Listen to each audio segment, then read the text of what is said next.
نعبد وإياك نستعين صراط الذين أنعمت عليهم غير المغضوب عليهم ولا الضالين بسم الله الرحمن الرحيم قل هو الله أحد ولم يكن له كفوا أحد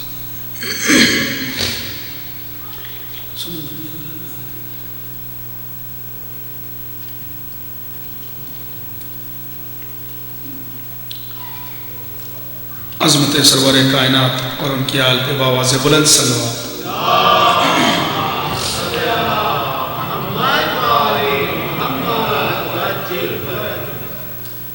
عزیزان گرامی، برادران ایمانی، محبان آل محمد و سوگواران امام مظلوم، گزشتہ 3 شبوں سے ہماری گفتگو متعلق تھی ذات ثانیہ زہرا سلام اللہ علیہ سے، اور یقیناً چونکہ میں نے آپ سے وعدہ کیا تھا کہ 3 دن ہم شہزادی کی ذات کے متعلق گفتگو کر کے اپنی بزم کو منور کریں گے، اور انشاءاللہ آج سے ظاہر سی بات ہے کہ میں نے عرض کیا تھا چونکہ کل کی پھر مجلس ہوگی امام حسن کے حوالے سے اور انشاءاللہ اس کے بعد شہادت سرور کائنات کے حوالے سے، تو لہٰذا آج کی جو گفتگو ہے یعنی آج سے انشاءاللہ ہم کتاب نور کے حوالے سے گفتگو کریں گے، اور ظاہر سی بات ہے کہ ہمیں خود اتنا موقع نہیں مل پائے گا کہ ہم اس کو بھی زیادہ ایلیبریٹ کر پائیں، چونکہ دیکھیے اکثر یہ ہوتا ہے کہ جب ہم ایک موضوع کو لے کے چل رہے ہوتے ہیں اور درمیان میں کوئی شہادت کی مجلس ہوتی ہے تو یقیناً وہ ذات سے مخصوص ہوتی ہے اور اس تاریخ کا حق ادا کرنا بھی ضروری ہوتا ہے، تو لہٰذا اور یقیناً بہترین انداز سے آپ سماعت فرماتے رہے کہ جس کی بنا پر میرا دل کرتا رہا کہ آپ تک ان مطالب کو پہنچاتا رہوں، اور یقیناً یہ حوصلہ افزائی ہر ذاکر ہر خطیب کے لیے وہ سامان بنتی ہے کہ جس کی بنا پر وہ محنت کرتا ہے کہ کچھ مطالب کتابوں سے حاصل کر سکے، چونکہ جب سامعین ہوتے ہیں بلکہ یوں کہوں عزیزان گرامی جب جوہری سامنے بیٹھے ہوتے ہیں تو غوطہ خور پھر سمندر کی گہرائیوں میں غوطہ لگانے سے کتراتا نہیں ہے، کیونکہ وہ جانتا ہے کہ سمندر کی گہرائی میں اتر کے جو موتی حاصل کیے جائیں گے اس کے خریدار بیٹھے ہیں، تو وہ انشاءاللہ رائے گاہ نہیں جائیں گے، تو یقیناً ظاہر سی بات ہے کہ ہمیشہ جب سامعین اچھے ہوتے ہیں تو مطالب خود بخود پروردگار کی جانب سے عطا ہونے لگتے ہیں۔ بس خلاصہ میں عرض یہ کرنا چاہ رہا ہوں کہ اس 3 دن کی گفتگو کے بعد بھی ابھی بھی ایسا لگتا ہے کہ ذات شہزادی زینب سلام اللہ علیہ پہ تو حقیقتاً ابھی بات شروع ہی نہیں، لیکن جس آیہ کریمہ کو میں نے آج آپ کے سامنے سرنامہ کلام قرار دیا ہے اس میں خداوند کریم ارشاد فرما رہا ہے کہ ہماری جانب سے تمہاری طرف 2 چیزیں آئیں، سامان ہدایت بنا کے ہم نے 2 چیزوں کو بندوں کی جانب بھیجا، ایک نور بھیجا اور ایک روشن کتاب بھیجا۔ سامان ہدایت اب یہ انصاف سے بتائیے اس سے زیادہ واضح اور کیا بات ہو سکتی ہے؟ خداوند کریم کہہ رہا ہے کہ ہم نے تمہاری ہدایت کے لیے اپنی جانب سے 2 چیزوں کو بھیجا، ایک نور کو بھیجا ہے اور ایک روشن کتاب کو بھیجا۔ اچھا بہت سے لوگوں نے بلکہ اکثر یہ ہوتا ہے کہ کسی کی جہالت کا راز اگر کھلتا ہے تو یوں بھی معلوم ہو جاتا ہے کبھی کبھی کہ اہل بیت کی دشمنی کس طریقے سے انسان کو جہالت کے اندھیروں میں ڈھکیل دیتی ہے، چونکہ جس طریقے سے رسول اللہ نے ارشاد فرمایا کہ یا علی تمہاری دشمنی اعمال کو ایسے کھا جاتی ہے جیسے آگ سوکھی لکڑی میں، بالکل یہی قول رسول کا متعلق ہے علم سے کہ علی تمہاری دشمنی علم کو ایسے کھا جاتی ہے جیسے آگ سوکھی لکڑی کو، چونکہ ظاہر سی بات ہے کہ اگر کوئی باب مدینہ العلم سے دشمنی رکھے گا تو کیا خاک عالم مشہور ہوگا، اور بالکل اسی طریقے سے عزیزان گرامی جب کچھ لوگوں نے بڑے بڑے عربی دان بڑے بڑے عربی پہ مہارت رکھنے والے جب انہوں نے کچھ آیتوں کا ترجمہ کیا تو ہمیں بڑی حیرت ہوئی، ایسا لگتا تھا کہ اتنا علم حاصل کرنے کے بعد بھی یوں لگتا ہے کہ یہ کوئی عالم نہیں ہے بلکہ کوئی گدھا ہے جو کتابوں کے بوجھ کو لادے ہوئے ہے۔ بے شمار چونکہ آپ یہ دیکھیے کہ یہ وہ کچھ ترجمے ایسے ہیں جس نے اچھوں کے راز کو کھول دیا کہ ان کا عقیدہ کیا ہے اور ان کا علم کتنا ہے۔ کچھ لوگوں نے جب اس کا ترجمہ کیا اور تفسیر لکھنی چاہی کہ اللہ نے بندوں کی ہدایت کے لیے دو چیزوں کو بھیجا، ایک نور بھیجا اور ایک روشن کتاب بھیجا۔ یہاں کچھ لوگوں نے یہ کہا کہ یہاں نور روشن کتاب سے مراد بات بالکل واضح ہے، روشن کتاب سے مراد اللہ کی کتاب قرآن مجید ہے۔ اب جب بات نور کی آئی تو کچھ لوگوں نے کہا کہ اس سے بھی مراد حقیقتاً کتاب ہی ہے۔ اب آپ سمجھ ہی گئے ہوں گے کہ کس کا ترجمہ ہے کہ جن لوگوں نے یہ نعرہ بلند کیا تھا کہ کتاب کافی ہے، تو انہوں نے جب ان کے ماننے والوں نے ترجمہ کیا تو کہا کہ اس سے مراد بھی کتاب ہی ہے۔ اب آپ انصاف سے بتائیے کہ قرآن کی جب فصاحت و بلاغت کی بات ہوتی ہے، کیونکہ قرآن کا سب سے پہلا چیلنج یہ نہیں ہے کہ یہ ہدایت کی کتاب ہے، اس سے بھی پہلا چیلنج یہ ہے کہ قرآن کی فصاحت و بلاغت اس معیار کی ہے کہ اس کے مقابل کی کوئی کتاب انسان پیش نہیں کر سکتا۔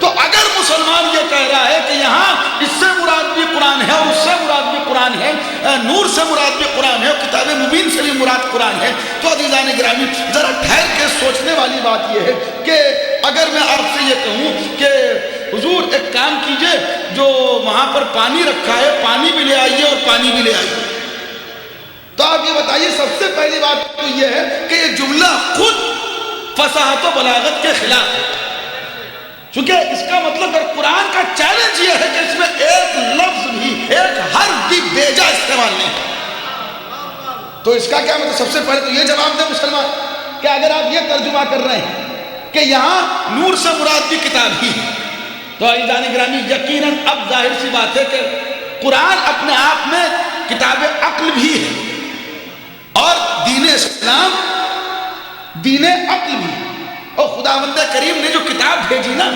یہ مسلمانوں کے لیے نہیں بھیجی، یہ کتاب پروردگار نے صاحبان عقل کے لیے بھیجی، اولی الالباب کے لیے بھیجی ہے خداوند کریم نے کتاب۔ تو یہ جو کلام بھی کر رہا ہے اولی الالباب سے کر رہا ہے۔ اب آپ انصاف سے بتائیے کہ خداوند کریم ایک ایسا نور کی بات کر رہا ہے کہ جس کی ضرورت ہے اس کتاب مبین کو سمجھنے کے لیے۔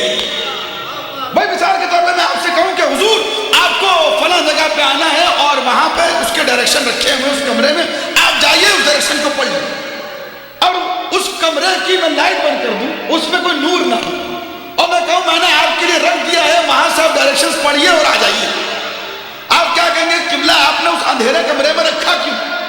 میں نے کہا رکھا یا پڑھ لیجیے۔ کہا کہ مسئلہ کیا ہے اگر وہاں رکھ دیا؟ کہا دیکھیے بیسک سی بات یہ ہے کہ جس روشنی میں اس کو پڑھا جائے گا پہلے روشنی کا انتظام کیا جائے، پھر اس چیز کا انتظام کیا جائے جو چیز آپ مجھے دینا چاہ رہے ہیں۔ تو عزیزان گرامی یہ تو میں نے آپ کے سامنے چونکہ دنیاوی مثال ہے، چونکہ اس نور کا اس نور سے کوئی تقابل یا مقایسہ نہیں ہے، لیکن بس بات کو قریب کرنے کے لیے اب خداوند کریم کی ذمہ داری یہ ہے کہ پہلے وہ روشنی کا انتظام کرے، پہلے نور کا انتظام کرے، پھر کتاب کا انتظام ہوگا۔ اللہم چونکہ اگر اندھیرے میں کتاب رکھی ہوئی ہو تو انسان اسے پڑھ نہیں سکتا، انسان پڑھ نہیں سکتا۔ بلکہ اکثر میں بچوں کو سمجھانے کے لیے ایک بات یہ کہتا ہوں کہ جب بچوں نے مجھ سے پوچھا کہ اہل بیت، جب کچھ ظاہر سی بات ہے کہ ماشاءاللہ سے مجلسیں سنتے رہتے ہیں اور بچپن سے ایک علمی انداز کے سوال بچے ماشاءاللہ کرتے ہیں۔ ایک بچے نے سوال کیا یہ بتائیے کچھ لوگ یہ کہتے ہیں کہ اللہ کی کتاب میں سب کچھ ہے تو ہمیں کیا ضرورت ہے اہل بیت؟ اب ظاہر سی بات ہے کہ دیکھیں جب بچے سوال کر رہے ہیں بڑے سوال کر رہے ہیں، معصوم ارشاد فرماتے ہیں اگر تم ہماری محبت میں، ہماری حمایت میں، ہماری دفاع میں زبان کھولتے ہو تو وہ زبان تمہاری ہوگی، تمہاری زبان میں جملے ہمارے ہوں گے۔ تو کبھی کبھی بچوں کو بھی سمجھانا بڑا مشکل ہوتا ہے، جب تک ان کی مدد نہ ہو آپ کسی کو کنونس نہیں کر سکتے۔ تو اس بچے کے سامنے اسی وقت ایک انویزیبل، آپ نے دیکھا ہوا انویزیبل پین ہوتا ہے، اسے آپ لکھیں، اس کے بعد دوسرے پین سے جب اس پہ پھیرتے ہیں تو اس کی عبارت واضح ہوتی ہے جو ٹیکسٹ آپ نے لکھا ہے۔ اسی طریقے کا ایک اور پین ہے، اگر آپ اسے لکھیں اور ایک خاص لائٹ میں دیکھیں تب وہ ٹیکسٹ آپ کو دکھائی دیتا ہے۔ تو عزیزان گرامی، قرآن مجید بھی بالکل اسی طریقے سے ہے۔ اگر قرآن مجید کو کوئی بغیر اس نور کے پڑھے جسے اللہ نے بھیجا ہے تو یہی قرآن اسے گمراہ بھی کر سکتا ہے۔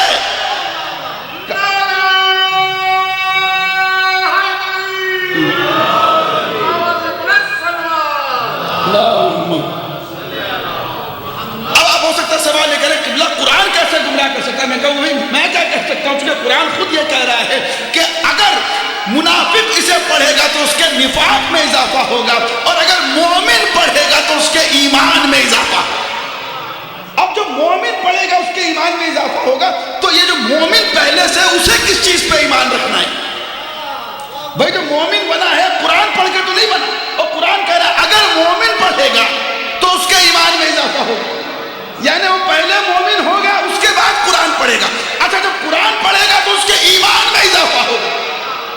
دیکھیں اب ظاہر سی بات، تو ایمان کس چیز پہ؟ ایمان ہے اس نور پہ، ایمان اس نور پہ ہے کہ جس کو اللہ نے پہلے بھیجا اور اس نور کے بعد کتاب کو بھیجا۔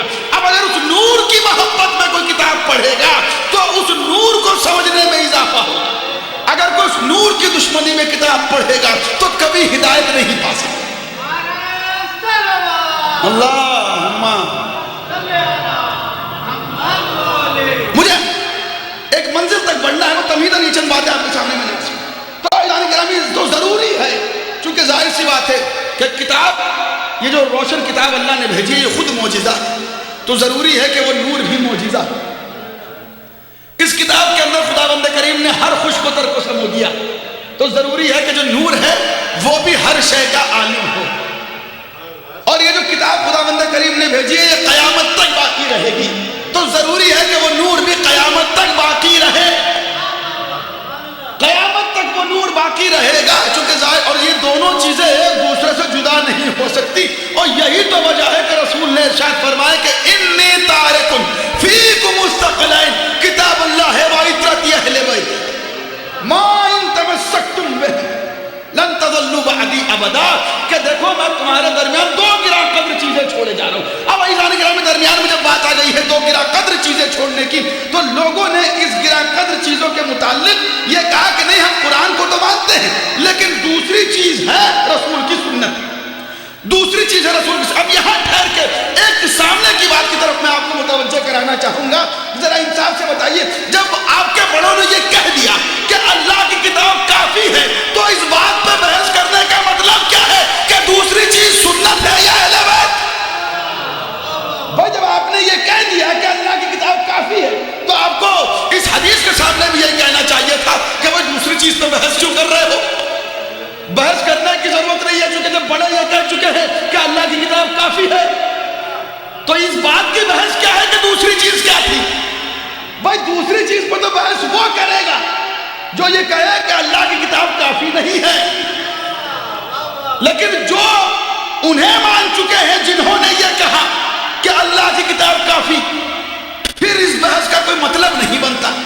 لیکن ہاں آپ کے اس دوسرے لفظ سے یہ معلوم ہو گیا، جب آپ نے یہ کہا کہ یہاں اسے مراد سنت ہے تو اس سے یہ معلوم ہو گیا کہ جب آپ کے بڑوں نے یہ کہا تھا کہ اللہ کی کتاب کافی، یہ جملہ بھی اہل بیت کی دشمنی میں تھا، آج جو سنت کی محبت ہو رہی ہے یہ بھی اہل بیت کی دشمنی ہے۔ صلوات بجے محمد اللہ۔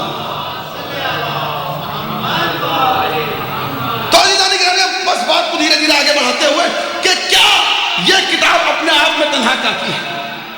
تو مسلمانوں سے یہ پوچھئے کہ یہ بتائیے، ساری باتیں چھوڑیے، مقصد زندگی کیا ہے؟ مقصد زندگی تو ہر مسلمان آپ کو ایک آیت ضرور پڑھتا ہوا سنائی دے گا کہ ما خلقت الجن والانس الا لیعبدون۔ اللہ کہہ رہا ہے کہ ہم نے خلق ہی نہیں کیا جنوں انس کو سوائے اس کے کہ وہ عبادت کریں، یعنی معلوم یہ ہوا کہ مقصد زندگی ہے عبادت۔ اچھا عبادت کا بڑا ایک واضح مظہر کیا ہے؟ کسی سے پوچھئے کہ بھئی عبادت سنتے ہی سب سے پہلے چیز ذہن میں کیا آتی ہے؟ کوئی بھی ہو وہ کہے گا نماز۔ بھئی ہم نے کہا ٹھیک ہے، بڑی اچھی بات، تو پھر یہ بتائیے کہ قرآن میں کہاں لکھا ہے نماز؟ کہا اقیموا الصلاۃ، قرآن میں لکھا ہے؟ کہا تو لکھا ہے اقیموا الصلاۃ، نماز قائم کرو، لیکن کیسے قائم کرو یہ کہاں لکھا ہے؟ بھائی طریقہ نماز جو ہے یہ تو قرآن میں کہیں نہیں لکھا نا، طریقہ صلاۃ یہ قرآن میں کہیں نہیں لکھا۔ رسول نے کہا کہ بھائی تم پہ نماز واجب ہو گئی، تو لوگوں نے پوچھا یا رسول اللہ صلاۃ ہے کیا؟ جواب کیا ملا کہ مجھے دیکھو جیسے میں پڑھ رہا ہوں اس کا نام ہے نماز، جو میں پڑھ رہا ہوں اس کا نام ہے نماز۔ یعنی یہ طریقہ قرآن میں نہیں تھا۔ طریقے کے لیے ہم نے مسلمانوں سے پوچھا یہ بتاؤ یہ طریقہ نماز کا ملا کہاں سے؟ یہ طریقہ نماز کا ملا کہاں سے؟ کہ رسول کو دیکھا، رسول کو دیکھا تو طریقہ ملا۔ تو عزیزان کرام اس موقع پر ہم نے پوچھا یہ بتاؤ کیا رسول نے جو دکھایا وہ سب کچھ دیکھا یا وہ اپنی مرضی کا دیکھا؟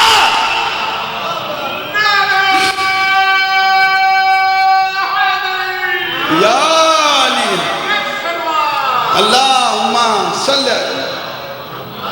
لیکن نماز ہو، روزہ ہو، حج ہو، کوئی عبادت کا کوئی مصداق ہو، اگر آپ کسی سے پوچھے کہ تم نے کہاں سے یہ طریقہ، یہ سلیقہ، یہ انداز سیکھا، تو مسلمان ایک ہی لفظ کہتا ہوا نظر آئے گا کہ جیسے رسول نے سکھایا ہم نے ویسے سیکھا۔ چونکہ اس میں شرط ہی یہ تھی کہ رسول نے کہا صلو کما رأیتمونی اصلی، نماز ایسے پڑھو جیسے مجھے پڑھتے ہوئے دیکھا۔ تو عزیزان گرامی دیکھنا شرط تھی کہ رسول کو دیکھو اور طریقہ زندگی سیکھو، رسول کو دیکھو اور طریقہ زندگی سیکھو۔ اور یہی تو وجہ ہے کہ جب ایک مرتبہ پر اللہ کے رسول کو حکم ہوا کہ یا ایھا الرسول بلغ ما انزل الیک من ربک وان لم تفعل، یعنی فعلاً کر کے دکھاؤ، یعنی مسلمانوں کو دکھاؤ۔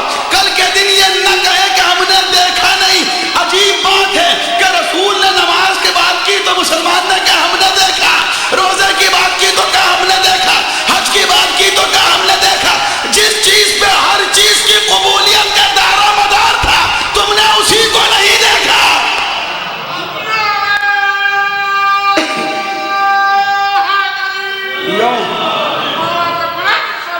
اللہم صلی اللہ، جس پہ ہر عبادت کا دار و مدار قبولیت کا اسی کو نہیں دیکھا۔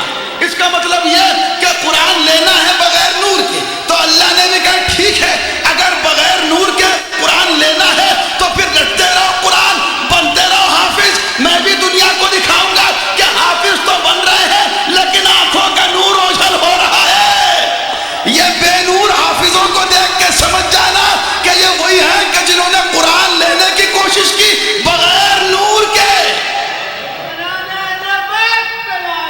بے شمار اللہم صلی۔ بس اس مرحلے تک مجھے لانا اور انشاءاللہ بہترین انداز، کیونکہ ظاہر سی بات ہے عزیزان گرامی ہمارا سفر کہیں سے شروع ہو ختم کربلا پہ ہو، وہیں تک ہمیں جانا ہے انشاءاللہ۔ تو بات یہ ہے کہ طریقہ زندگی جو ہے وہ ہے دیکھنا ہے رسول کو اور سیکھنا ہے طریقہ زندگی۔ اسی لیے قرآن کہہ رہا ہے کہ تمہارے لیے بہترین نمونے عمل سیرت کا وہ رسول ہے۔ تو دیکھو رسول کو اور زندگی کے طریقے کو سیکھو، یعنی عبادت اگر سیکھنی ہے تو ان سے سیکھو۔ عبادت رسول کو دیکھنا ہے اور سیکھنا ہے۔ اب بات یہ ہے کہ اگر بات رسول کو دیکھنے کی ہے، دیکھ کے عبادت سیکھنے کی ہے، تو وہ کون ہے کہ جس نے رسول کو دیکھا؟ رسول کو کس نے دیکھا عبادت کرتے ہوئے؟ اور اگر مسلمانوں میں سب یہ دعویٰ کر رہے ہیں ہم نے دیکھا، ہم نے دیکھا، ہم نے دیکھا، تو کم از کم ہمیں 5 طریقے تو نظر آتے ہیں۔ نماز ادا کرنے کے 4 سے 5 طریقے نظر آتے ہیں۔ اب یہ سارے طریقے تو رسول کے نہیں ہو سکتے، کسی ایک ہی کا صحیح ہوگا۔ تو عزیزان گرامی نماز جو ہے وہ فقہی مسئلہ ہے۔ مسلمانوں کو ملا کہاں سے؟ یہ ملا اپنے اپنے اماموں سے، اپنے اپنے اماموں سے ملا۔ جو 4 امام ہیں، امام اربعہ جو ہیں ان سے ملا، چونکہ فقہی مسئلہ ہے۔ ان کی فقہ کو تیار کیا، میں آپ کے سامنے بالکل سیدھی سادھی تاریخ پڑھ رہا ہوں۔ ان کی فقہ کو تیار کیا 4 اماموں نے۔ اب بات یہ ہے کہ رسول کرے نماز ایسے پڑھو جیسے مجھے پڑھتے، یہ بات خود انشاءاللہ کسی مجلس میں اگر موقع ملے گا تو بڑی الیبریٹ کر کے پڑھنے والی، لیکن میں نے کہا نا کہ مجھے پہنچنا کہیں اور ہے، بس بات کو میں چھو کے گزر رہا ہوں۔ بات یہ ہے کہ ان کے جتنے بھی امام ہیں وہ سب آئے کم از کم رسول سے 90 برس بعد، رسول سے 90 برس بعد۔ کل میں نے آپ کے سامنے جملہ کہا تھا کیا کہ جس نے رسول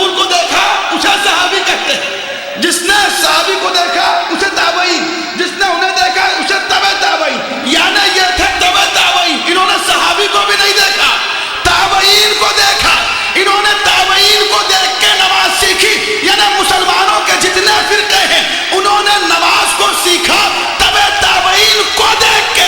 یہ واحد فرقہ جعفریہ ہے کہ جس کے امام نے رسول کے پیچھے پڑھ کے دیکھا، ایک نے پشت پہ چڑھ کے دیکھا۔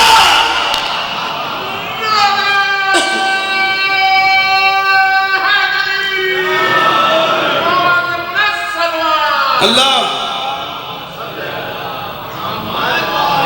یہ خود بات بڑی بے انتہا تشریح طلب تھی، لیکن ظاہر سی بات ہے کہ ماشاءاللہ آپ کو اس جناب زینب کے درس میں بیٹھتے ہوئے الحمدللہ 2 مہینے تقریباً مکمل ہونے والے ہیں، تو جس کی بنا پر یہاں پہ بات کو زیادہ الیبریٹ کرنے کی ضرورت نہیں ہے۔ عزیزان گرامی، یہ بھی تحفہ ہے فرش اعضا کا کہ مشکل سے مشکل بات خطیب مشکل کشا کے صدقے میں بڑی آسانی سے واضح کرتا ہوا چلا جاتا ہے، اور ماشاءاللہ سے سامعین بھی خطیب سے 2 قدم آگے چل کے بات کو سمجھ رہے ہیں۔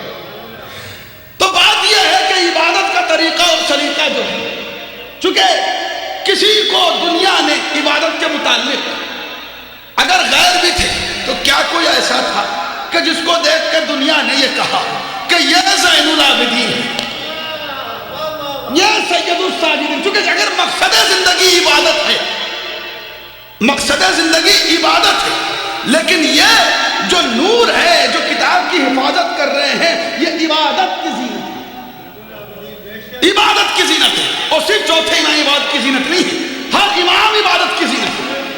یہی وجہ تھی جب دیکھنے والے نے دیکھ کے کہا کہ مولا یقیناً آپ زین العابدین ہیں، اور آپ کے جیسا عبادت گزار میں نے نہیں دیکھا۔ تو میرے مولا نے کیا جملہ ارشاد فرمایا، اے کاش کہ تو نے میرے جد علی ابن ابی طالب کی عبادت کو دیکھا۔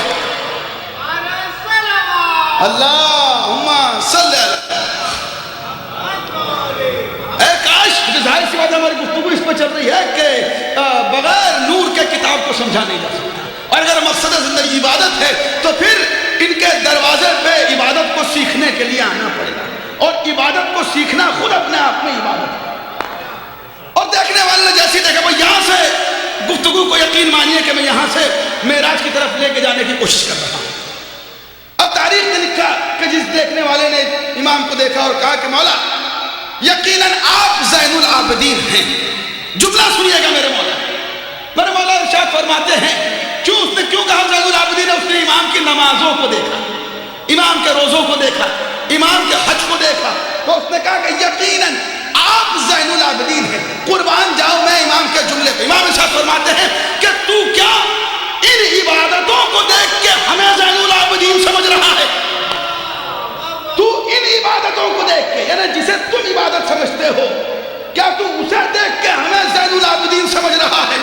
میں قربان جاؤ امام کے جملے پہ، امام فرماتے ہیں ہم اس وقت بھی زین العابدین تھے جب یہ عبادتیں بھی نہیں تھیں۔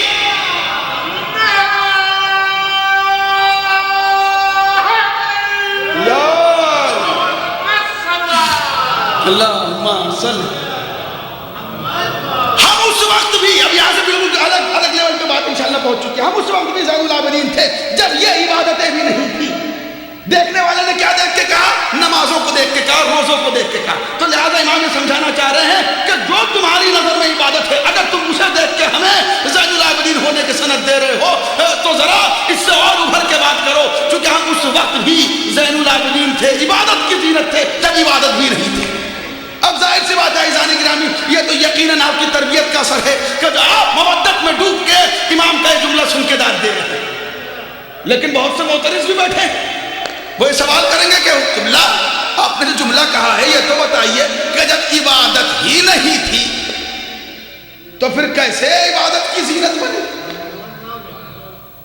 بھائی اعتراض کرنے والا تو کر سکتا ہے نا، لیکن عزیزان گرامی یقیناً یہ باب مدینۃ العلم سے ملی ہوئی خیرات ایسی ہوتی ہے کہ دنیا کے بڑے بڑے غنی بھی ہمارے سامنے فقیر نظر آتے ہیں۔ سوال کرے بہت اچھی بات ہے، کوئی مسئلہ نہیں ہے، الحمدللہ خطیب منبر سلونی کے در سے جو کچھ بھی بھیک ملتی ہے وہ اپنے آپ میں اتنی ہوتی ہے کہ دنیا کے اچھے اچھے بڑے بڑے طویل القامت عالم بھی بڑے بونے نظر آتے ہیں۔ یہ خیرات ہے باب مدینۃ العلم۔ سوال کرے کوئی بات نہیں، حق ہے، چونکہ الحمدللہ ہمارے پاس مولا کی طرف سے دیے ہوئے جوابات ہیں۔ بات یہ ہے کہ دیکھنے والے نے کیا دیکھا؟ نمازوں کو دیکھا، روزوں کو دیکھا، ان عبادتوں کو دیکھا جسے وہ عبادت سمجھ رہا ہے، اور کہا کہ آپ زین العابدین۔ اب کوئی شخص ہو، آپ اس کی تعریف کریں کسی اسکل کی، مثلا آپ اس کی ڈرائیونگ اسکلس کی تعریف کریں، آپ کہیں کہ حضور آپ تو بڑی بہترین انداز سے ڈرائیونگ کرتے ہیں، کیا کہنا آپ کی ڈرائیونگ کا؟ اب وہ پلٹ کے آپ سے یہ کہیں کہ قبلہ کیا سمجھتے ہیں، جب یہ کاریں بھی نہیں تھی نا تب بھی ہم بہترین ڈرائیور تھے؟ سوال ہے نہیں ہے، چونکہ میں آپ کو بات سے قریب کرنا چاہ رہا ہوں۔ تو اب آپ بات پلٹ کے پوچھیں گے قبلہ یہ کچھ زیادہ نہیں ہوگا، کیونکہ دیکھیں مسئلہ یہ ہو رہا کہ امامت کے متعلق جو عقیدہ ہے عزیزان، یہ وہ عقیدہ ہے، بلکہ یہ وہ ہے کہ جب خالق نے چاہا کہ وہ پہچانا جائے تو اس نے انہیں بنایا،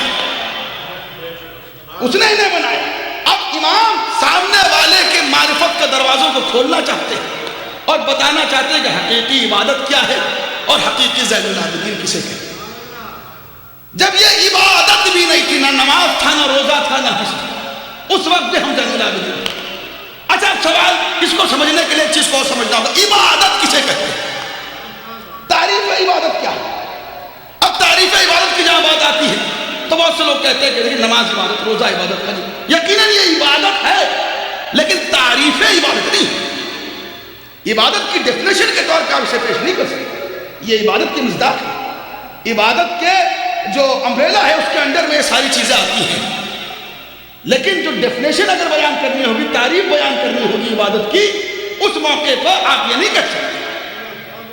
تو اب بات جیسے اس کی بہت سی تعریف اور افانی علماء نے کی ہے عبادت کی، میں ایک بڑے آسان لفظوں والی عبادت کی تعریف آپ کے سامنے بیان کروں اور مرحلے کو آگے۔ عبادت کسے کہتے ہیں؟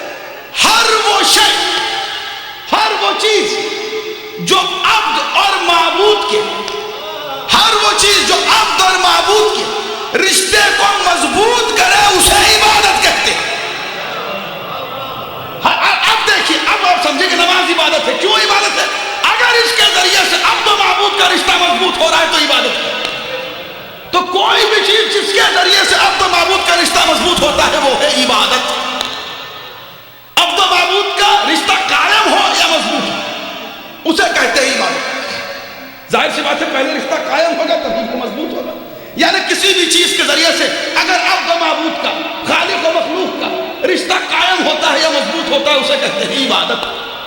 امام کہتے ہیں کہ جب یہ کوئی بھی چیز جسے تو دیکھ کے ہمیں سند دے رہا ہے، جب یہ چیزیں بھی نہیں تھی تب بھی ہم زین العابدین، امام نے کہا ہم سے مراد کون؟ اہل بیت، یہ 14 اس وقت بھی زین العابدین تھی۔ اب بات یہ ہے کہ نماز عبادت کیوں ہے؟ چونکہ اس کے ذریعے سے رشتہ مضبوط ہو رہا ہے۔ تو جس چیز کے ذریعے سے عبد اور معبود کا، خالق کا اور مخلوق کا رشتہ قائم ہو یا مضبوط ہو اسے کہتے ہیں عبادت۔ یہ ایک پروسیجر ہے، اسے کہتے ہیں عبادت۔ اب جب کوئی چیز بھی نہیں تھی، روایت کہتی ہے، اب ذرا تھوڑا سا میں آپ کو طرف معراج لے کے جانا چاہتی ہوں، یعنی آسمان کی وادیوں کی کچھ سے، یا یوں کہوں کہ جس وقت آسمان بھی نہیں تھا۔ اب یہ جو بھی وادی ہے، لیکن عزیزان گرامی یہاں کی سیر کیسے کی جائے؟ اب یہ بھی سمجھ لیجیے کہ جب آسمان بھی نہیں تھا، نہ زمین بھی نہیں تھی، جب کچھ بھی نہیں تھا، یا انسان پہنچ نہیں سکتا، کسی بھی طریقے سے یہاں تک نہیں پہنچ سکتا، یہاں تک پہنچنے کا بھی وہ ایک ہی طریقہ ہے جسے فرش اعضا کہتے ہیں۔ فرش اعضا کے ذریعے سے انسان ان وادیوں کی سیر کرتا ہے۔ اب کوئی چیز نہیں ہے، روایت کہتی ہے کہ نور جبرائیل وجود میں آیا، نور جبرائیل خلق ہوا، اور پر روایت آپ کی سنی، کوئی ایسی روایت نہیں پڑھوں کہ آپ مجھے حیرت سے دیکھیں، لیکن شاید نتیجہ ایسا ہو کہ آپ مجھے دعاؤں سے نہ پڑھیں۔ روایت کہتی ہے کہ نور جبرائیل وجود میں آیا اور پروردگار نے خلق کرتے ہی فوراً ایک سوال رکھ دیا۔ نور جبرائیل وجود میں آیا، پروردگار نے کہا من انت و من انا، ہے نہیں؟ ذہن میں یہ بات رہی، یہ واقعہ روایت آپ کے سامنے کیوں پڑھ رہا ہوں؟ زین العابدین کون ہے؟ کیونکہ بغیر ان کے عبادت سمجھ نہیں آ سکتی کوئی عبادت۔ یہ عبادت کا سرچشمہ ہے، یہ عبادت کا بندہ ہے، اسی لیے ہر دور میں زین العابدین ہے۔ جب دنیا نہیں تھی تب بھی زین العابدین تھے، اور رہتی دنیا تک زین العابدین رہیں گے۔ ان کے ذریعے سے خالق پہچانا گیا ہے، ان کے ذریعے سے خالق پہچانا جائے گا۔ اب بات یہ ہے کہ نور جبرائیل وجود میں آیا، پروردگار نے سوال کیا نور جبرائیل سے کہ من انت و من انا، تو کون ہے اور میں کون؟ اب جبرائیل نے جواب دیا کہ انا انا و انت انت، میں ہوں اور تو ہے۔ اب یہاں جتنے سامعین بیٹھے ہیں ذرا دل پہ مجھے ایک بات بتائیے، کیا جبرائیل کا یہ جواب غلط تھا؟ جبرائیل نے کہا کہ میں ہوں تو ہے، کیا جبرائیل کا یہ جواب غلط تھا؟ کوئی نہیں کہہ سکتا دنیا میں کہ جبرائیل کا جواب غلط تھا۔ کوئی صاحب داخل ہو اور وہ مجھ سے کہیں کہ حضور ان سے ملیے، آپ انہیں جانتے ہیں، میں کہوں کہ میں ہوں یہ کیا یہ جواب غلط ہے؟ کہ جواب غلط تو نہیں ہے، لیکن جواب دلالت کر رہا ہے عدم معرفت کا۔ اس جواب سے یہ معلوم ہوتا ہے کہ نہ آپ اپنے آپ کو پہچانتے ہیں، نہ سامنے والے کو پہچانتے ہیں۔ معرفت کی کمی یعنی رشتہ قائم نہیں ہوا ہے، رشتہ قائم نہیں ہوا ہے، آپ جو اصل تعریف ہے وہ نہیں کر رہے ہیں۔ اور جب پروردگار نے سوال کیا من انت و من انا، تو کون ہے میں کون ہوں، کہا میں ہوں تو ہے، میں ہوں تو ہے، میں ہوں تو ہے۔ پروردگار سوال کرتا رہا، جبرائیل جواب دیتے رہے، میں ہوں تو ہے، میں ہوں تو ہے، اور یہ تو میں چلتی رہی۔ اور اسی اثنا میں نور جبرائیل نے کچھ انوار کو دیکھا، کچھ انوار کو دیکھا، اور جبرائیل نے یہ سوچا کہ شاید یہی میرا خالق ہے۔ ان انوار کو دیکھا اور یہ سوچا کہ شاید یہی میرا خالق ہے۔ اب میں کچھ کہنا چاہ رہا ہوں عزیزان گرامی، جبرائیل فرشتہ ہے، ملک ہے، اور جب دیکھا ان انوار کو تو خیال آیا کہ شاید یہی میرا خالق ہے۔ شاید جب دور سے دیکھا تو خیال آیا کہ یہی میرا خالق ہے۔ اب ذرا مجھے جرت کے دائروں کو توڑ کے جملہ کہنے دیجئے عزیزان گرامی، جب جبرائیل جیسا ملک انہیں دیکھے تو انہیں اپنا خالق سمجھ بیٹھے، اگر نصیری دیکھ کے خدا سمجھ لے تو حیرت کیا ہے؟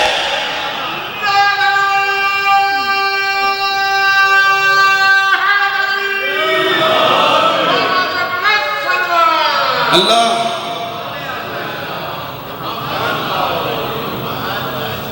عزیزان گرامی، دیکھیے پروپیگنڈے کی سنساری میں اس طریقے کا جملہ ادا کرنا بھی آسان نہیں ہے۔ جس طریقے سے پتھروں کی بارش آج کل ہو رہی ہے نا، یہ آسان نہیں ہے۔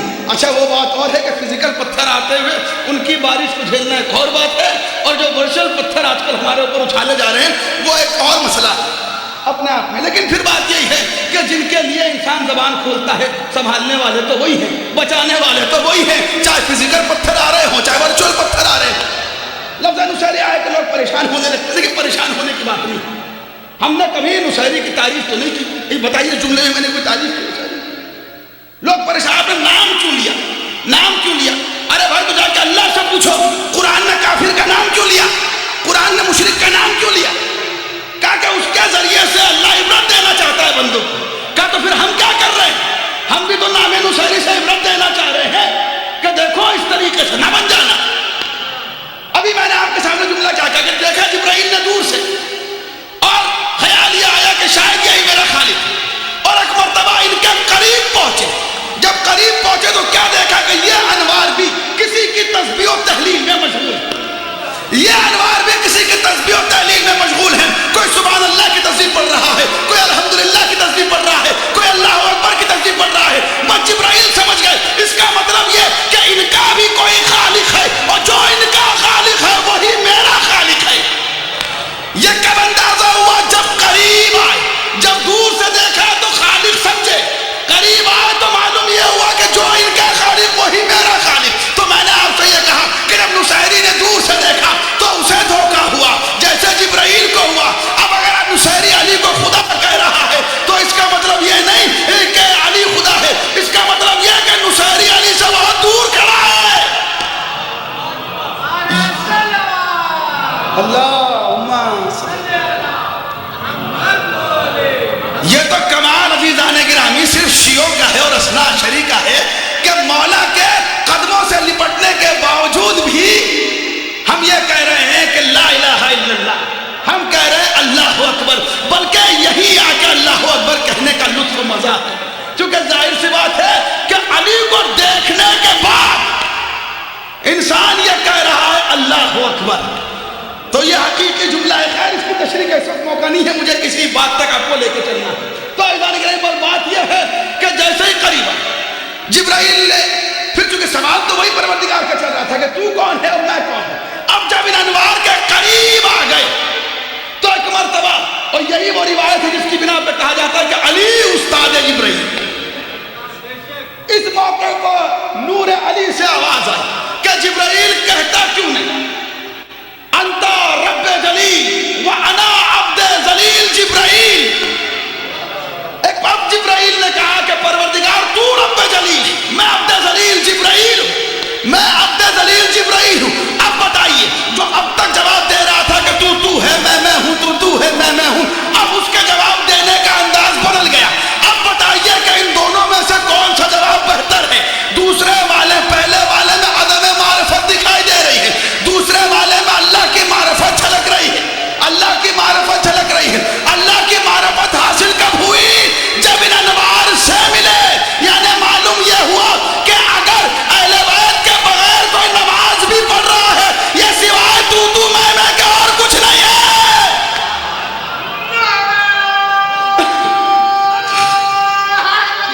یا علی اللہم صلی اللہ.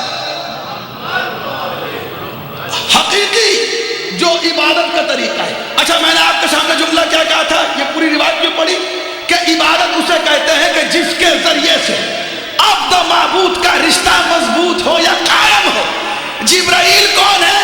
انت رب جلیل و انا عبد ذلیل. رب معبود، جبرائیل عبد ہے. تو یعنی عبد و معبود کا رشتہ قائم کس کی بنا پر ہوا؟ ان کی بنا پر رشتہ قائم ہوا. اب انسان سے بتائیے کہ جس موقع پر یہ جبرائیل کو اللہ کی معرفت کروا رہے ہیں اور عبد و معبود کا رشتہ قائم ہو رہا ہے، اس موقع پہ کون سی نماز ہے؟ اس موقع پہ کون سا روزہ ہے؟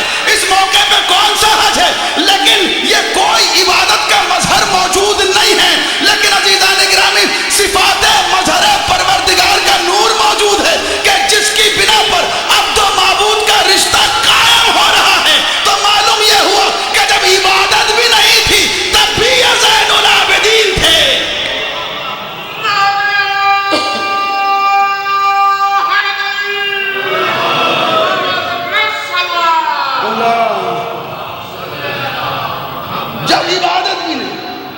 جب عبادت بھی نہیں. اچھا پھر بات یہ ہے کہ دنیا یہ کہتی ہے کہ دیکھیے کسی غیر کا خیال نہ، عبادت میں کسی غیر کا خیال نہ. ہم بھی اسی بات کو مانتے ہیں، کسی غیر کا خیال نہ آئے، کسی غیر کا خیال نہ. اب یہ بتائیے کہ جبرائیل اپنے رب تک پہنچ رہے ہیں، کس کے ذریعے سے پہنچے؟ پنجتن کے ذریعے سے پہنچے. یعنی معلوم یہ ہوا کہ ان کا آنا ہی کسی کا نہ آنا ہے. ان کا عبادت میں آنا ہی قربتاً اللہ ہے. ان کا عبادت میں آنا ہی یہ شان توحید ہے. شان توحید. تو اذان گرامی عبادت پہچانی گئی ان کی بنا پہ. یہ درمیان چونکہ خالق نے کہا کہ جب میں نے چاہا کہ میں پہچانا جاؤں تو میں نے انہیں بنایا. یعنی میری پہچان ہوگی تو ان کے ذریعے سے. اور دنیا 4 رکعت نماز پڑھنے کے بعد یہ کہتے ہیں کسی کا خیال نہیں آنا چاہیے. کہ خیال آئے گا تو کیا ہوگا؟ کہا کہ جنت نہیں ملے گی. کیا خیال آئے گا جنت نہیں ملے گی. اور عزیزان کرام جب ایسی بات تھی تو پھر ہم بھی قسیم النار والجنہ کے پاس پہنچ گئے. ہم نے کہا کہ مولا پھر آپ بتائیے، یہ مسلمان کہتا ہے کہ نماز میں اگر کسی کا خیال آ جائے یا نماز جب پڑھتا ہے تو صرف اللہ کی.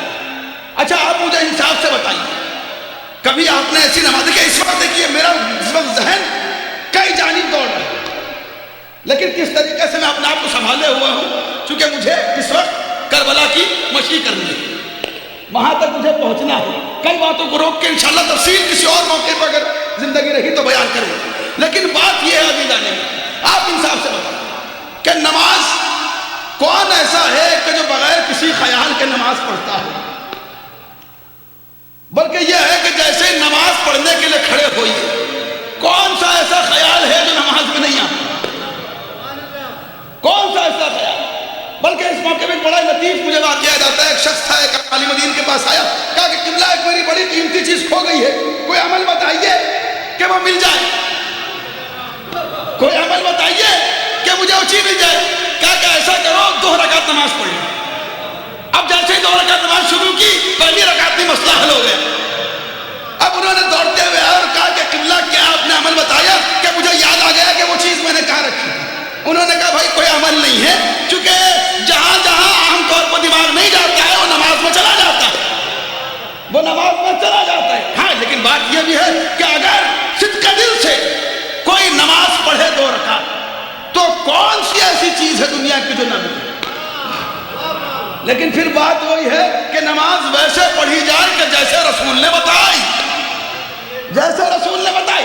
تو ایمان گرامی بات یہ ہے، چونکہ آپ مصلی پہ کھڑے ہو اور اللہ کہہ رہا ہے، اور یقیناً یہ بات بھی ہے کہ دیکھیں نماز اب پورا اپنے آپ میں ایک موضوع ہے جس کو میں سب چھیڑنا نہیں چاہتا، اور بلکہ پچھلے خمسے میں میں نے پوری مجلسی اسی پہ پڑھی، لیکن میں اس وقت اس کو چھیڑنا نہیں چاہتا چونکہ بات بہت پھیل جائے. تو ایمان گرامی بات یہ ہے کہ نماز حقیقت یہ ہے، بس خلاصہ آپ کے سامنے بیان کروں، پڑھنی تو ایسے چاہیے کہ ذہن میں کوئی خیال آئے انسان کے چھو کے نام سے. اور جب ہم مصلی پہ کھڑے ہوتے ہیں کیا ہوتا ہے کہ کون سی ایسی چیزیں کون سا ایسا پیمنٹ ہے جو ہمیں یاد نہیں آتا؟ بلکہ جو اکثر ایک بات میں یہ بھی کہا کرتا ہوں کہ جو انسان مسلسل نماز پڑھتا ہے اس کی کوئی پیمنٹ مس نہیں ہوتی، چونکہ ذہن میں اسی وقت ایکسل شیٹ بہترین بن کے آ جاتی ہے کہ کون سی پیڈ ہے کون سی ان پیڈ ہے۔ تو لیکن اللہ کہہ رہا ہے، اللہ کوئی مزہ تھوڑی نہ آ رہا کہ ہم سے ایک ہی چیز ریپیٹ کروا رہا ہے 5 وقت، لیکن ہاں ایسی نماز کو اس مقام تک پہنچانا ہے کہ جہاں پر صرف وہ ہو اور ہم ہو، درمیان میں کوئی غیر نہ ہو۔ اور یہ کب ممکن ہے؟ جب اہل بیت ہماری نماز میں آ جاتے ہیں تو غیر نماز سے جدا ہو جاتا ہے۔ اور یہ کیفیت کہاں ہوتی ہے؟ ذرا انصاف سے بتائیے کہ جب ہم فرش اعضاء پہ آتے ہیں کیا ہمیں کوئی پیمنٹ یاد آتی ہے؟ کیا ہمیں کوئی خیال آتا ہے؟ جب فرش اعضاء پہ آتے ہیں اگر پیمنٹ کا خیال بھی آتا ہے تو دل کہتا ہے ہوگی دیکھ لی جائے گی، جو ہوگا دیکھ لیا جائے گا۔ تو عزیزان گرامی یہ وہ خیال ہے جو اللہ چاہتا ہے کہ بندہ مصلی پہ لے کے آئے۔ تو یعنی معلوم یہ ہوا کہ اگر یہ خیال بھی دنیا میں تقسیم ہو رہا ہے تو وہ بنام حسین تقسیم ہو رہا ہے۔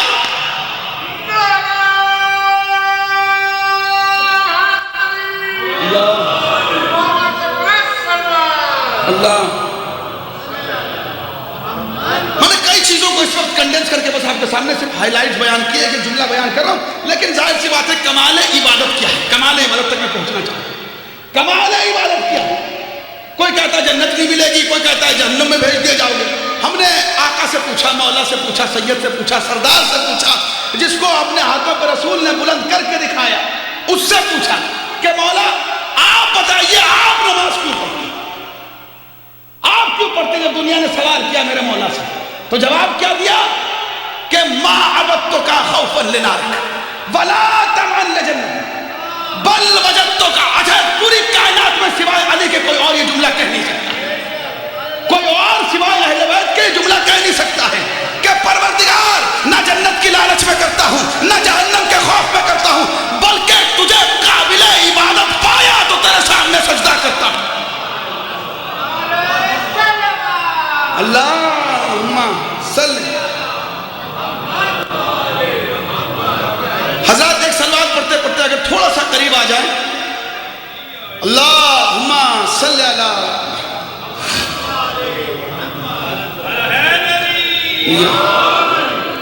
دیکھ کمال عبادت یہ ہے کہ نہ جنت کی لالچ ہو نہ جہنم کا خوف ہو، یہ ہے کمال عبادت۔ اچھا میرے مولا اس کے بعد یہ ارشاد فرماتے ہیں کہ بلکہ تجھے لائق سجدہ پایا تو تیرے سامنے پیشانی کو خم کرتا ہے۔ آپ انصاف سے بتائیے کوئی دنیا میں یہ کہہ سکتا ہے؟ کوئی کہہ سکتا ہے؟ آپ کسی بڑے عالم دین کے سامنے دیکھ کر قبلہ میں آپ کی عزت اس لیے کرتا ہوں آپ کے علم کے لیے، اگر کوئی عالم کا یہ جملہ تو بات سمجھ میں بھی آتی، چونکہ ظاہر سی بات ہے کہ علم کو اس معیار سے سمجھ رہا ہے۔ اب آپ انسان سے بتا جائے کہ عالم کے سامنے ہمیں جملہ نہیں کہہ سکتے، وہ افینڈ ہو سکتا ہے کہ بھئی آپ نے میرے علم کو جانا کیا ہے؟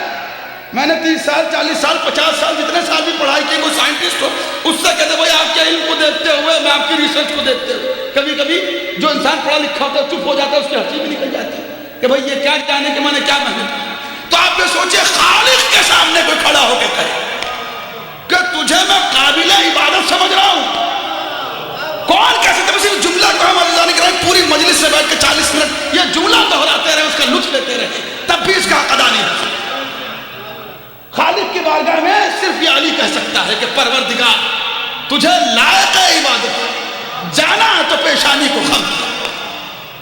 اور بھئی ہماری بھی یہی وجہ ہے، جب علی نے پیشانی کو خم کر دیا تب ہم نے بھی پیشانی کو خم کر دیا۔ تو عزیزان گرامی جو ہمارے لیے سب سے بڑی دلیل یہی ہے، اللہ اکبر، ہمارے لیے سب سے بڑی دلیل یہی ہے لا الہ الا اللہ، چونکہ علی نے کہا۔ تو بات یہ ہے کہ یہ کمال عبادت ہے کہ نہ جنت کی لالچ ہو نہ جہنم کا خوف۔ اب یہ کیفیت ہے کہ نہ جنت کی لالچ نہ جہنم کا خوف، اس کیفیت کے ساتھ اگر انسان نماز پڑھ تو کمال عبادت، لیکن یہ کیفیت نماز میں نہیں ملتی، یہ کیفیت ملتی کہیں اور ہے، اسے مصلی پہ لے کے آنا پڑتا ہے۔ یہ کیفیت ملتی کہیں اور ہے، اسے مصلی پہ لے کے آنا پڑتا ہے، اور جب مصلی پہ لے کے آتے ہیں یہ ہے کمال عبادت اور یہ ہے معراج نماز۔ اب یہ ہے کہ کیفیت کو ڈھونڈنے کے لیے اگر ہم نکلیں، یہ کیفیت ملے تو اس کیفیت کو حاصل کریں اور پھر اس کیفیت کے ساتھ بارگاہ پروردگار میں سر تسلیم خم کریں تاکہ ندائے پروردگار آئے کہ یہ عبادت ہے، یہ عبادت ہے۔ تو عزیزان گرامی اگر ہم اس کو ڈھونڈنے، چونکہ بات یہ ہے کہ جب بھی ثواب کی و جزا کی بات ہوتی ہے اور ثواب و جزا کے بدلے ملے گا کیا؟ جنت، جنت ملے گا۔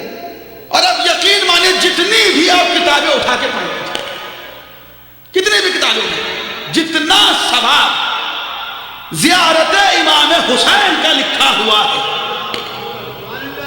دیکھیں ماشاءاللہ سے یہاں میں اکثر چہرے وہ دیکھ رہا ہوں کہ جو کربلا کی زیارت سے مشرف ہو چکے ہیں ماشاءاللہ، اور پروردگار انہیں بار بار جانا نصیب کرے، اور جن کا جانا نہیں ہوا ہے پروردگار انہیں اس مجلس عزا کے صدقے میں کربلا کی زیارت سے مشرف کرے۔ اور اگر کسی کے کوئی ایسے مسائل ہیں امیگریشن کے کہ جس کی بنا پہ وہ سفر کربلا نہیں کر پا رہا ہے، تو انشاءاللہ بحق محمد والے محمد، بحق چاردہ معصومین، پروردگار ان کے تمام مسائل کو حل کر کے اور سفر کربلا سے انشاءاللہ مشرف فرمائے۔ تو عزیزان گرامی بات یہ ہے کہ اگر آپ ثواب کی بات کرتے ہیں، ثواب، چونکہ ظاہر سے وہ جس کا جتنا ثواب ہوگا اتنا ہی جنت میں اس کو درجہ بلند ہوگا۔ آپ کتابیں پڑھیں اور اگر کہیں پر بھی، چونکہ دیکھیں نماز کا ثواب، روزے کا ثواب، حج کا ثواب یقیناً ثواب ہے، یہ عبادت ہے، اور ہم کیسے اس کا انکار کر سکتے ہیں؟ اس کا منکر دین سے خارج ہو جائے۔ تو نماز اور روزہ مسلمات دین ہے، ان کا انکار نہیں ہو سکتا، مسلمات دین، اور یہ سب واجبات ہیں، ان کا انکار نہیں ہو سکتا۔ لیکن پروردگار نے جب زیارت امام حسین کا ثواب بتانا چاہا، جب ثواب بتانا چاہا تو اس نے کس طریقے سے بتایا؟ کہا کہ یہاں پہ 1 رکعت نماز پڑھو گے تو 1000 رکعت نماز کا ثواب ہے، یہاں پر 1 قدم رکھو گے تو 70 حج کا ثواب ہے۔ تو عزیزان گرامی کبھی کبھی تو مجھے ایسا لگتا ہے کہ واجب جملہ آپ کی سماعتوں کے حوالے کرنا چاہ رہا ہوں، مجلس سننے والے حضرات بیٹھے جیسے سننا چاہے سنیے گا، کبھی کبھی تو مجھے ایسا لگتا ہے کہ واجب وجود میں آیا ہی اس لیے تاکہ ثواب حسین کا یونٹ بن سکے۔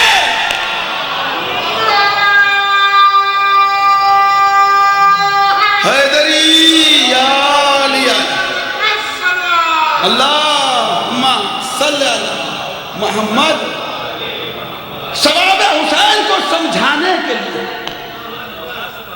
اگر استعمال ہو رہا ہے۔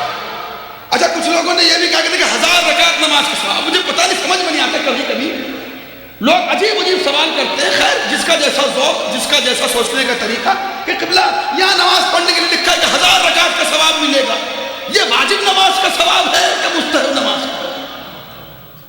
اب یہ بتائیے، اللہ نے مسئلہ ختم کر دیا کہ 1 قدم رکھو گے 70 حج کا ثواب ملے گا۔ اب پوچھو واجب حج ہے کہ مستحب حج ہے؟ بھائی حج ہوتا ہے واجب ہے، اس کا مطلب یہ ہے عزیزان گرامی کہ اس کو پروردگار نے اسکیل بنایا ہے، معیار بنایا ہے تاکہ دنیا امام حسین کی عظمت کو سمجھ سکے، سمجھ سکے۔ اچھا اس پروردگار نے آپ کامل الزیارت ہے، یقین مانی چونکہ سب موقع نہیں ہے میں آپ کے سامنے بیان کروں، اگر کبھی کسی موقع میں آپ کے سامنے زیارت کے فضائل کی مجلس پڑھوں تو آپ کے دل میں یہ آئے گا کہ شاید قبلہ کے منہ میں جو آ رہا ہے وہ کہتے چلے گا، اور اگر میں کتاب آپ کے سامنے پیش کر دوں گا تو آپ شاید یہ سوچیں کہ لکھنے والے کے ہاتھ میں قلم آ گیا تو اس کے دل میں جو آیا وہ لکھتا چلے گا۔ اللہ یہ کہ انسان کو رجال کا علم ہو تو جب ان احادیث کی صحت کو دیکھے گا تو اسے اندازہ ہوگا کہ کتنی صحیح اور کتنی ہی معتبر یہ حدیث ہے، کتنی معتبر یہ حدیث ہے۔ بلکہ ایک جملہ کہتا ہوا چلوں کہ جان گرامی آیت اللہ خوئی کا جو منہج ہے احادیث کے مطابق جو ان کا کرائیٹیریا ہے وہ بڑا سخت ہے، جلدی کسی کو کوئی حدیث ان کے جو منہج ہے، جو ان کا سکیل ہے، اس میں جو ہے بہت جلدی آسانی سے معتبر نہیں بنتی، لیکن کامل الزیارات کے لیے انہوں نے ارشاد فرمایا کہ یہ وہ کتاب ہے کہ جو مکمل طور سے معتبر ہے۔ امام حسین کی زیارت کے جو فضائل ہیں، یہاں تک کہ ملائکہ کے لیے کہا گیا، ملائکہ کے لیے کہا گیا کہ ملائکہ جو عمل کرتے ہیں، بھائی کام مثال سے بتائیے، جب بات ثواب کی ہو رہی ہے نا، ہم نماز کیوں پڑھتے ہیں؟ مولانا کیا ارشاد فرمایا؟ کمال عبادت کیا؟ کمال عبادت یہ کہ نہ جنت کی لالچ ہو نہ جہنم کا خوف، صرف وہ ہو اور تم ہو۔ اب جب ملائکہ عبادت کر رہے ہیں ان میں کون سی جنت کی لالچ ہے، جہنم کا خوف ہے؟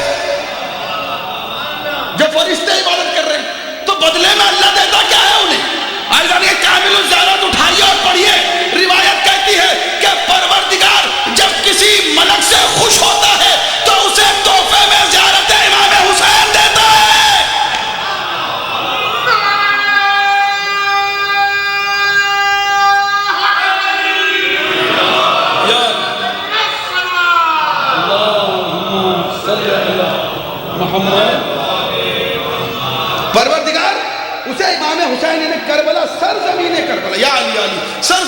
کربلا کی زیارت سے مشرف، یعنی اگر بلکہ باقاعدہ اس میں روایت ہے جس میں یہ لکھا گیا ہے، خصائص حسینیہ میں روایت ہے کہ جس میں لکھا گیا ہے کہ اگر کہ ملائکہ کا پروموشن کیا ہے جب اللہ کسی سے خوش ہوتا ہے۔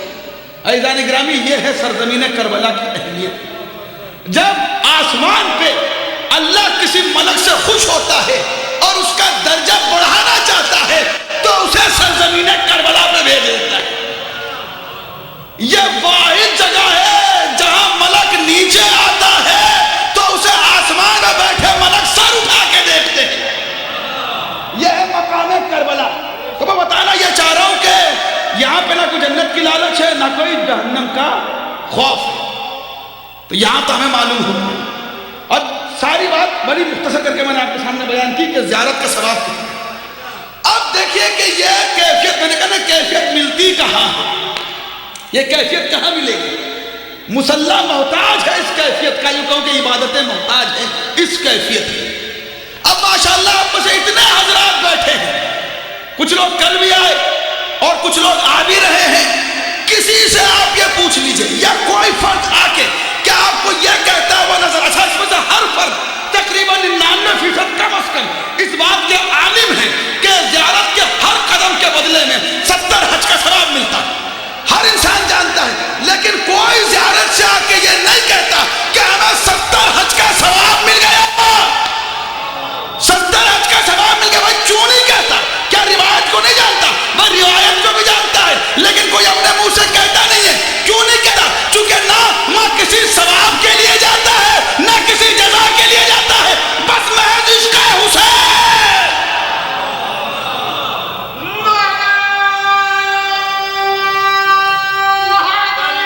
یا اللہم صلی علی محمد، بس محض عشق حسین ہے، نہ کوئی جنت کی لالچ ہے نہ جہنم کا خوف ہے، بس وہ ہے اور ہم، بس وہ ہے اور ہم، امام حسین اور اب دنیا پوچھتی ہے کہ عبادت کا اصل معنی تو یہ ہے کہ خالق پہچانے گی۔ جب تک دنیا حسین کو نہیں پہچانے گی نا تب تک خالق کو نہیں پہچانے گی۔ اور جب ہم کربلا میں پہنچتے ہیں، بلکہ بہت سے لوگوں سے آنے کے بعد بھی میں مل رہا ہوں، سب سے میں یہی جملہ کہہ رہا ہوں اور آپ بھی مل رہے ہوں گے تو میں نے یہ کہا کہ بھائی آپ فزیکلی پہنچ چکے ہیں، جب انشاءاللہ مینٹلی یہاں آ جائیے گا تب ملاقات ہوگی۔ تو لوگوں نے جواباً یہ کہا قبلہ اس میں تو کم سے کم 1 ہفتہ لگے گا، کم از کم 1 ہفتہ لگے گا۔ اور دیکھیے یہ ہے کربلا۔ اور جب بات آگے چونکہ بہت سے سوالات بھی ہوتے ہیں اور مسلسل مجھ سے بھی سوال ہوتے رہتے ہیں کہ قبلہ آپ نے وہاں اتنا وقت گزارا ہے اور یہ جو نمبرز ہمارے سامنے آتے ہیں اس میں کتنی ریالٹی ہے۔ دیکھیں بس یہاں تک ایک بات ہوگی، بھائی آخری میں ایک میسج اور انشاءاللہ رکھتے مسئلہ، چونکہ کمال عبادت اگر کہیں سے حاصل ہوگا تو اس کا نام ہے سرزمین کربلا۔ کمال عبادت کہیں سے حاصل ہوگا تو اس جگہ کا نام ہے فرش اعظم۔ فرش اعظم کے بغیر مسلح سونا ہے۔ وہی بات ہے کہ عبادت تو میں کی منزل میں ہے، عبادت صحیح تو رہے گی، قبول نہیں ہو سکتی۔ صحیح ہونا اور بات ہے، قبول ہونا اور بات ہے۔ صحیح ہونا اور بات ہے، قبول ہونا اور۔ تو عزیزان گرامی بات یہ ہے کہ لوگوں نے مجھ سے بڑے سوال بھی کیا اسی کامل زیارت میں۔ اچھا میں غیروں کا تجزیہ آپ کو بتاؤں، اپنا نہیں، شیعوں کا نہیں، غیروں، یہاں تک کہ اس دور کی بات کہ جس دور میں یہاں کی جو فوجیں تھیں وہ خالی کریں، ان سے یہ کہا گیا کہ بھائی دیکھ لیں اس بار بارڈرز کھلنے والے ہیں اور بڑے عرصے بعد امام حسین کی زیارت کافی آزادی کے بعد ہوگی، آزادی کے ساتھ ہوگی اور لوگ بڑی تعداد میں، کیا کتنی تعداد اور باقاعدہ پریس میڈیا ہر کوئی موجود، کیا کتنے آئیں گے دیکھا جائے گا، آتے آنے دیں۔ چونکہ لوگوں کو حیرت اس بات کی ہو رہی ہے کہ قبلہ this is something very unreal, we just cannot believe this. 21 million, میں نے کہا 21 ملین یہ غیروں کے لیے، 40 ملین کوئی اس میں حیرت کی بات نہیں، حیرت کی بات نہیں۔ اور دیکھیں کم از کم وہ تو حیرت کبھی نہیں کرتا کہ جو کربلا جا کے آ چکا۔ چونکہ بات یہ ہے کہ اسی کامل الزیارات میں لکھا ہے اور خصائص حسینیہ میں ایک بات ہے کہ سرزمین کربلا کی خاصیت ہے، کیا خاصیت ہے؟ کہ وہ اپنی ضرورت کے حساب سے پھیل جاتی ہے اور اپنی ضرورت کے حساب سے سمٹ جاتی ہے، اپنی ضرورت کے حساب سے پھیل جاتی ہے، ضرورت کے حساب سے سمٹ جاتی ہے۔ یقیناً دنیا کے عقل مندوں کے سامنے آپ یہ بات کہیں تو یقیناً وہ آپ کو دیوانہ کہیں گے، اور یہی دیوانگی امام کے نزدیک دانا ہونے کی صنعت ہے۔ وہ آپ سے کہیں گے کہ یہ کیسی بات ہے، چونکہ ظاہر سی بات ہے آپ نے بات ہی ایسی کی، تب یہ اس بات کے لیے ثبوت ضروری ہے، اور ثبوت کے لیے وہاں آپ کا جانا ضروری ہے، اور وہاں جانے کے لیے توفیق ضروری ہے، اس توفیق کے لیے نیت ضروری ہے۔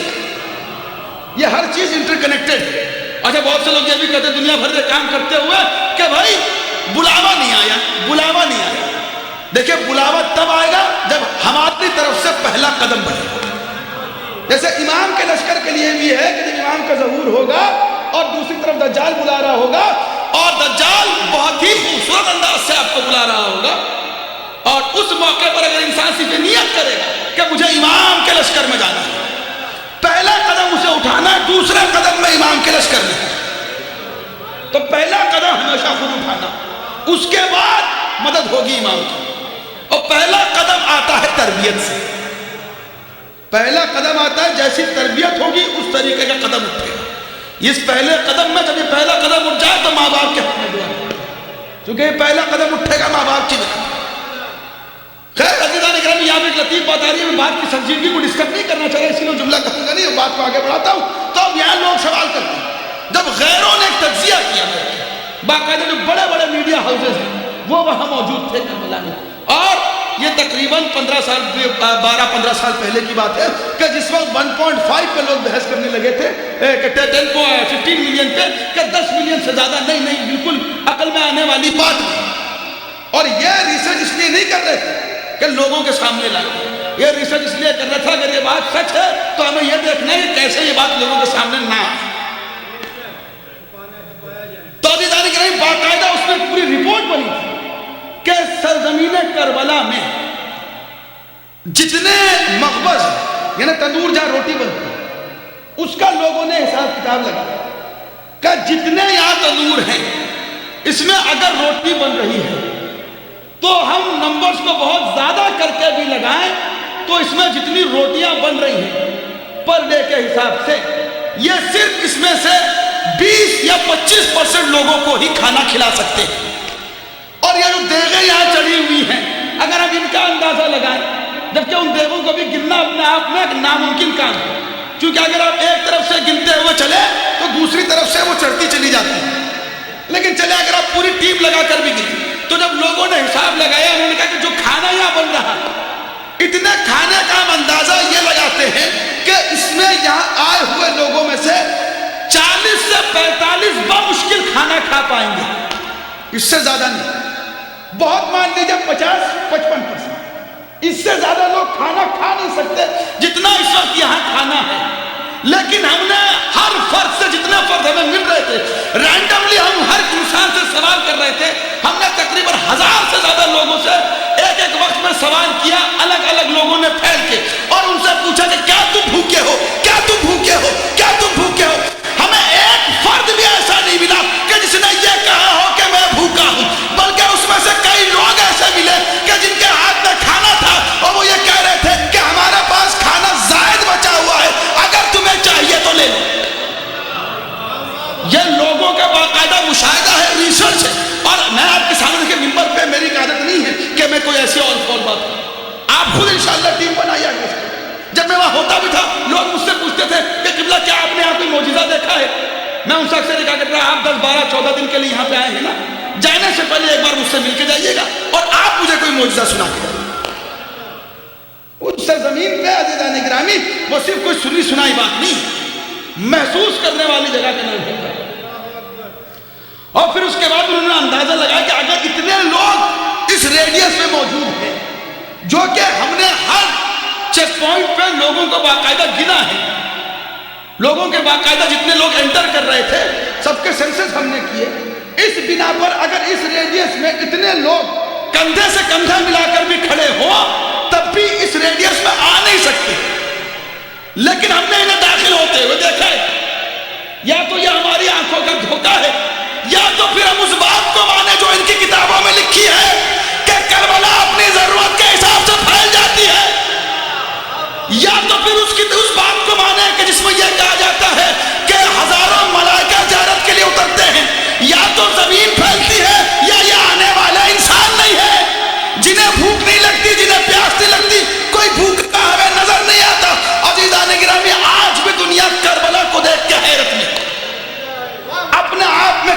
ایک معجزہ ہے. اور میں اکثر یہ کہتا ہوں بالخصوص یہاں کے بچوں کو، چونکہ ہماری سال بھر کی تبلیغ، سال بھر کی تربیت گھر کی ایک طرف وہ سفر عشق ہے. چونکہ کربلا کی ہر چیز تبلیغ پروردگار کو، کربلا کی ہر چیز ہدایت کر رہی ہے، کربلا کی ہر چیز تبلیغ امام حسین کر رہی ہے. وہاں کے پتھر کو آپ دیکھیں گے عزیزان گرامی اس میں بھی دی، بلکہ میں کہتا ہوں وہاں کی پول کو دیکھیے، وہاں کی لائٹ کو دیکھیے، وہاں کی دیوار کو دیکھیے. یہی میں اس لیے کہہ رہا ہوں چونکہ کچھ بچوں نے جب اپنے مشاہدے مجھے سنائے تو میں حیرت سے اسے سنتا رہا کہ وہ کون سی ایسی چیز تھی کہ جس نے یہاں کے بچوں کو سب سے زیادہ متاثر کیا. اور بچے کہتے ہیں چونکہ بچوں کا آپ نے دیکھا ہوگا کہ ان کے اندر کیسی کیفیت ہوتی ہے کہ کربلا کب جائیں گے، کربلا کب جائیں گے. اور جب وہ بچے گئے بھی ہیں ساتھ میں تو انہوں نے ماں باپ کو پوچھ پوچھ کے باقاعدہ ان کا چلنا دشوار کرتے کہ ہم واک کب شروع، کیونکہ انہیں معلوم ہے ماشاءاللہ سے عزیزان گرامی یہ وہ جگہ ہے کہ جب آپ چلتے ہیں تو یہ اندازہ ہوتا ہے کہ یقیناً ملائکہ ہمارے ساتھ چلتے ہیں. اور معذرت چاہتا ہوں کہ پھر آج میں نے کوشش یہ کی تھی کہ ایک گھنٹے پوری بات کو سمیٹ دوں گا، لیکن یہ میسج دینا بھی ضروری ہے. یہ کوئی حیرت کی بات نہیں ہے جو ہم نمبر سنتے ہیں، یہ نمبرز تو مؤلفۃ القلوب کے لیے ہیں کہ جن کے عقیدے کمزور ہیں، یہ ان کے لیے ہیں. ہمارے لیے کون سی حیرت کی بات ہے؟ معجزے سے کبھی جناب سلمان اور جناب ابو ذر حیرت میں نہیں آئے کہ ارے واہ مولا یہ آپ نے کہا کیا، آرام سے کھڑے رہتے تھے کہ یہ نہیں کریں گے تو کون کرے گا.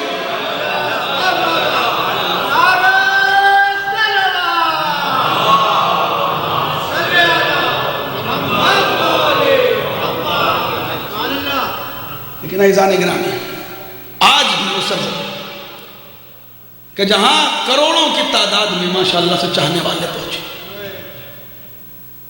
اور وہاں پہ جب یہ پوچھا جاتا ہے کہ کیا آپ میں سے کوئی بھوکا ہے، کیا کوئی پیاسا ہے، تو ایک فرد ایسا نہیں ملتا جو یہ کہے کہ ہاں ہم بھوکے ہیں.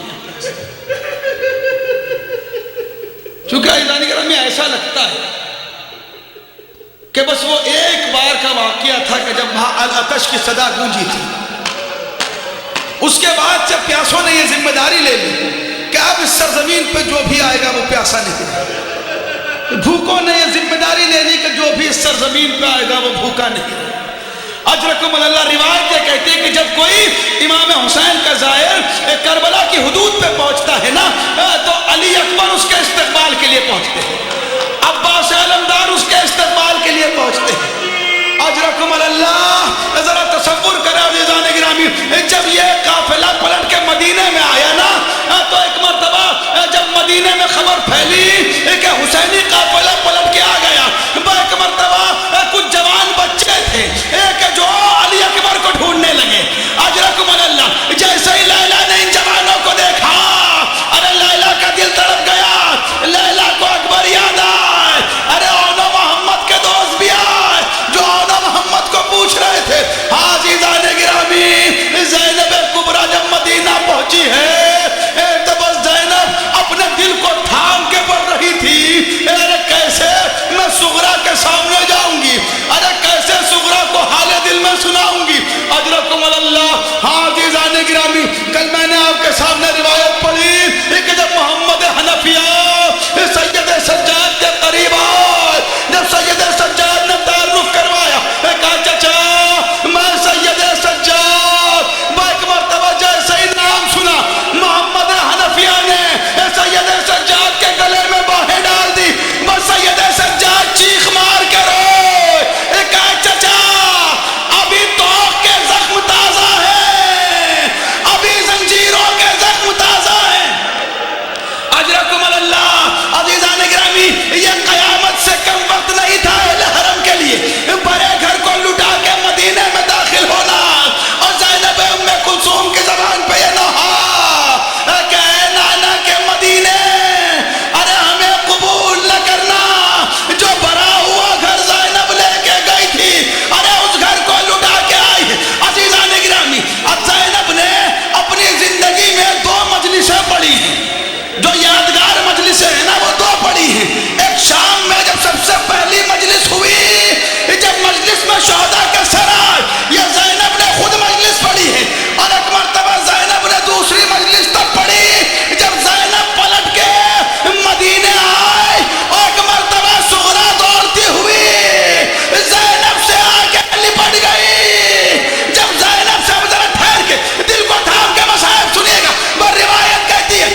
غم کھا گیا ثانیہ زہرا کو علمدار کا غم کھا گیا ثانیہ زہرا کو علمدار کا غم کھا گیا ثانیہ زہرا کو علمدار کا غم کھا گیا ثانیہ زہرا کو علمدار کا غم خونی مقتل میرے داؤں کے نگہدار کا غم کھا گیا ثانیہ زہرا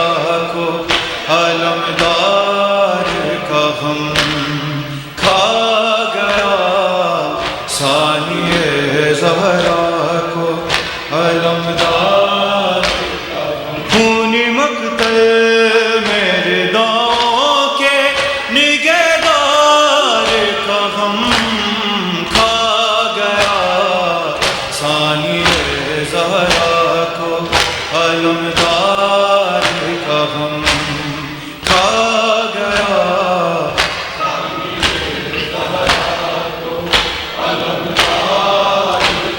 زندہ جب تک وہ رہا دیکھا نہ دکھ ہم نے کوئی نہ کبھی اپنی رضا کی ہمیں فکر ہوئی اب تو بے پردہ حرم دیکھیں کہ بازار کا غم کھا گیا ثانیہ زہرا کو علمدار کا غم کھا گیا ثانیہ زہرا کو علمدار کا غم کھا گیا ثانیہ زہرا کو علمدار کا غم زندہ جب تک وہ رہا دیکھا نہ دکھ ہم نے کوئی نہ کبھی اپنی